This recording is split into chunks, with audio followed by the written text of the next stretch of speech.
नहीं, ये तो बहुत ही दुर्भाग्यपूर्ण कमेंट हुआ है प्रधानमंत्री जी की तरफ से, क्योंकि अगर आप देखें जिस तरीके से हमारी फॉरेन पॉलिसी चल रही है, जहाँ पे हम चुप्पी बांधे हुए थे जब ईरान पे अटैक किया गया था, प्रधानमंत्री जी खुद का दौरा जो था इजराइल वॉर छिड़ने से 2 दिन पहले वहां पर पहुंचे थे।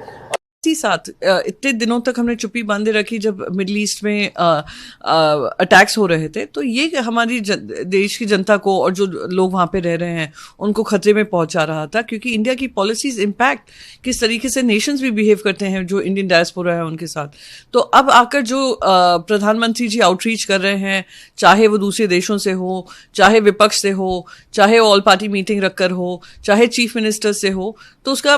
एक तरफ जहां हम स्वागत करते हैं, पर दूसरी तरफ इस तरीके की शब्दों का इस्तेमाल करना, क्या ये सच्चाई नहीं है कि जनता रास्तों पे खड़ी हुई है सिलेंडर के लिए? कि ये सच्चाई नहीं है कि पेट्रोल के प्राइसेस को कम रखने के लिए जब तक इलेक्शंस हैं आपने एक्साइज ड्यूटी कम कर दी है? कि ये बात में सच्चाई नहीं है कि एलपीजी प्राइसेस बढ़ा दिए गए हैं? और क्या इस बात पे सच्चाई नहीं है कि बहुत सारी जो एयरलाइंस वहां पे ऑपरेट कर रही थी उनके अभी ऑपरेशंस काफ़ी कम हो चुके हैं, जिस वजह से बहुत सारे इंडियंस जो लौटना चाहते हैं वो भी ऐसी परिस्थिति में हैं कि नहीं लौट पा रहे हैं। कोई अमित शाह जी को याद दिलाए कि 2014 से सरकार भारतीय जनता पार्टी की है, और अगर आप आंकड़े देखेंगे ना डिपोर्टेशन का, जो बांग्लादेशियों को वापस भेजा गया है वो यूपीए के कार्यकाल में ज्यादा गए हैं, एनडीए के कार्यकाल में कम गए हैं। सच्चाई ये है कि घुसपैठिया नाम से इनको अपनी राजनीतिक फायदा होता है, घुसपैठिया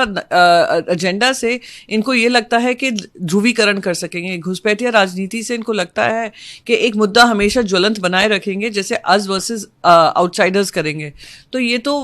होम मिनिस्टर की जिम्मेदारी होती है, होम मिनिस्टर के दायरे में आता है, चाहे वो सिक्योर बाउंड्रीज दें, इंश्योर करें कि कोई हमारे देश के अंदर ना घुस कर आए। पर सच्चाई और हकीकत यह है कि अगर आप आंकड़ों पे जाएंगे, मैं जनता से कहूंगी आंकड़े देखें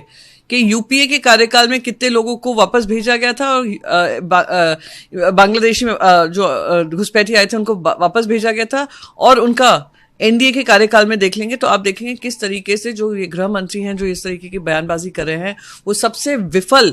गृह मंत्री बॉर्डर सिक्योरिटी को लेकर पाए गए हैं।